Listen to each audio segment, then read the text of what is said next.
nama saya Siti Zuleha dengan NIM 992024033 dari kelas 1 AP2. Di sini saya akan mewawancarai salah satu mahasiswi Politeknik Negeri Balikpapan angkatan tahun 2022.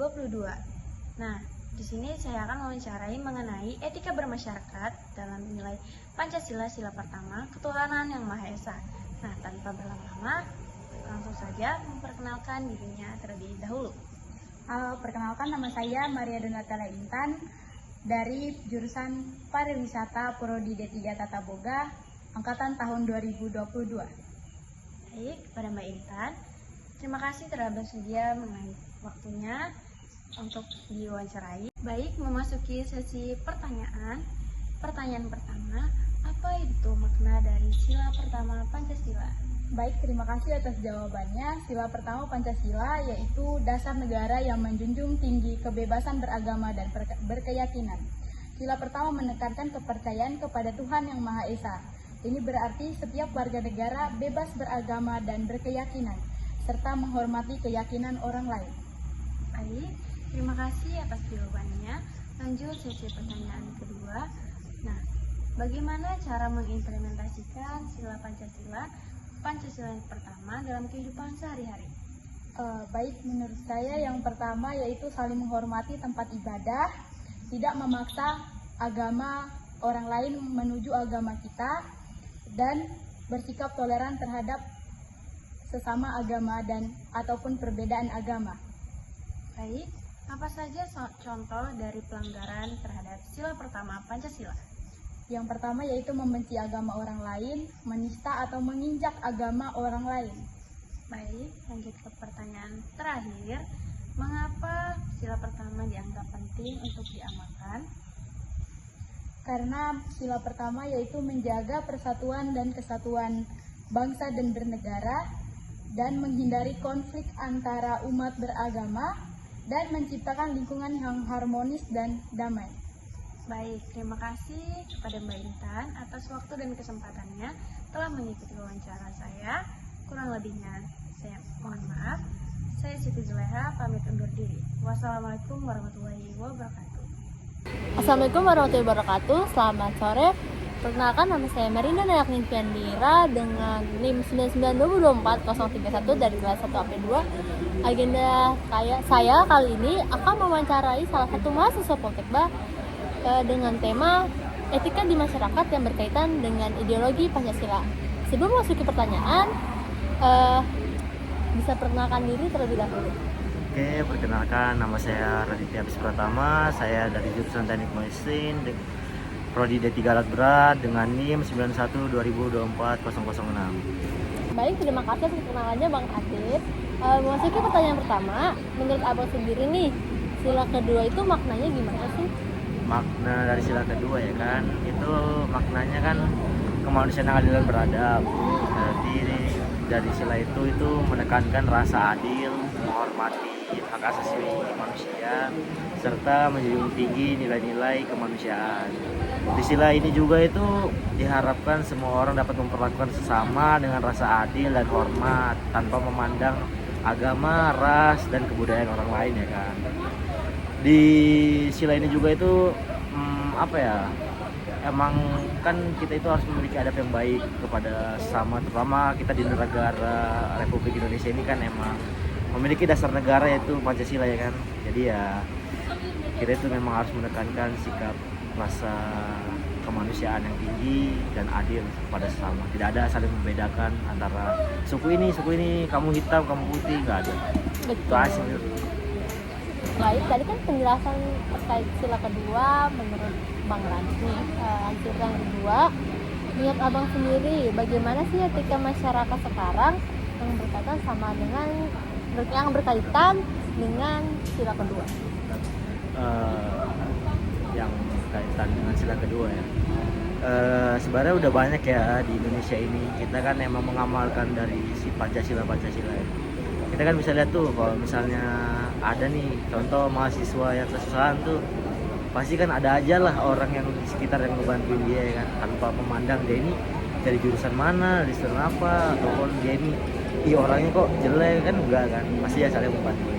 Tapi ya banyak juga sih di lingkungan masyarakat ini yang kayak ada orang yang kena musibah bukannya dibantu tapi malah direkam, Ya, dikontenin rekam gitu ya. kontenin dulu ya kan, ala-ala peduli gitu kan. Apa captionnya kayak apa sedang membantu orang kesusahan padahal Iya, dia banyak. cuma ngerekam. Tapi ada juga positifnya dari ngerekam seperti itu agar memancing simpati dari orang-orang untuk mendonasikan ke mungkin ke orang yang membutuhkan tersebut, yang kena musibah tersebut atau yang ngerekam yang kita nggak tahu. Betul sekali. Ya, masuk ke pertanyaan ketiga. Menurut abang sendiri bagaimana sih cara mengimplementasikannya sila kedua ini ke kehidupan kita? Ya cara mengimplementasikan itu sih menurutku dari diri sendiri sih ya kan, rasa kemanusiaan di dalam diri kita seperti apa ya kan. Ibaratnya kalau kita ingin dipedulikan, ingin orang bersikap adil kepada kita kan, menghormati kita, ya kita juga harus bisa mulai dari diri kita sendiri ke orang lain supaya orang lain juga bisa nilai kita baik gitu ya, kayak gitulah intinya. Itu ya dari diri sendiri dan juga ya gimana lingkungan sekitar kita. Baik, sekiranya itu saja dari saya. Atas sebelumnya saya berterima kasih kepada Bang Radit telah mau saya wawancarai. Cukup sekian dari saya, bye. Semuanya, perkenalkan saya Sabrina dari kelas 1 AP2. Di sini saya akan mewawancarai tentang penerapan Pancasila di era Gen Z. Mari dilihat. Halo Bang. Halo. Saya izin wawancara boleh? Oh ya boleh. Tapi sambil di video ya. Oh iya. Sebelumnya perkenalan dulu dong. Oh ya, pertama itu nama saya Muhammad Damra. Ada? Udah. Halo Bang Dam. Halo. Gimana sih Abang menerapi Pancasila di era Gen Z ini? Nah, menurut saya itu pertama kita harus menanamkan nilai-nilai budaya, nilai-nilai agama.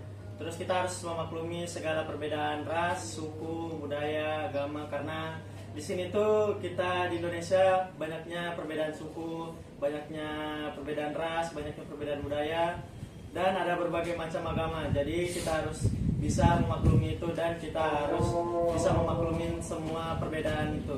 Tidak ada yang namanya perbedaan-perbedaan seperti misalnya Sabrina ini sukunya dari suku apa? Bugis. Nah, misalnya saya dari Jawa, terus saya di sini melakukan adat, terus Sabrina datang dari suku Bugis, dia datang, oh ini tidak benar, tidak boleh. Nah itu tidak boleh dilakukan ya teman-teman. Jadi kita harus bisa menghargai perbedaan-perbedaan, dan kita juga di sini teknologinya sudah mulai maju, jadi berbagai macam informasi itu masuk lewat teknologi. Apalagi kita di sini Gen Z kan. Di Gen Z itu kita itu lebih memilih main HP, main teknologi daripada ke yang lain. Jadi kita tahu informasi lewat dari teknologi yang sudah maju.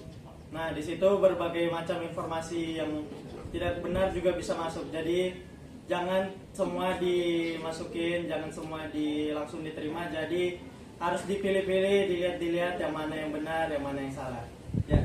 Nah, Abang udah nerapin belum? Kalau saya sendiri berusaha buat nerapin agar tidak melakukan yang seperti saya bilang tadi, misalnya melakukan perbedaan-perbedaan, tidak mentoleransi perbedaan. Jadi seperti itu. Oke, makasih ya Bang. Ya, Sukses selalu. terima kasih, bye-bye. Assalamualaikum warahmatullahi wabarakatuh. Selamat pagi semua.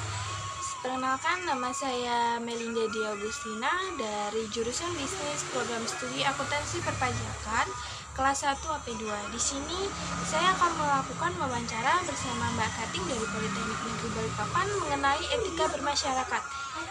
Tanpa berlama-lama lagi, mari mempersilakan Mbak Kating untuk memperkenalkan diri terlebih dahulu. Baik, terima kasih. Sebelumnya, Assalamualaikum warahmatullahi wabarakatuh. Selamat pagi semuanya. Perkenalkan, nama saya Laras Lestari.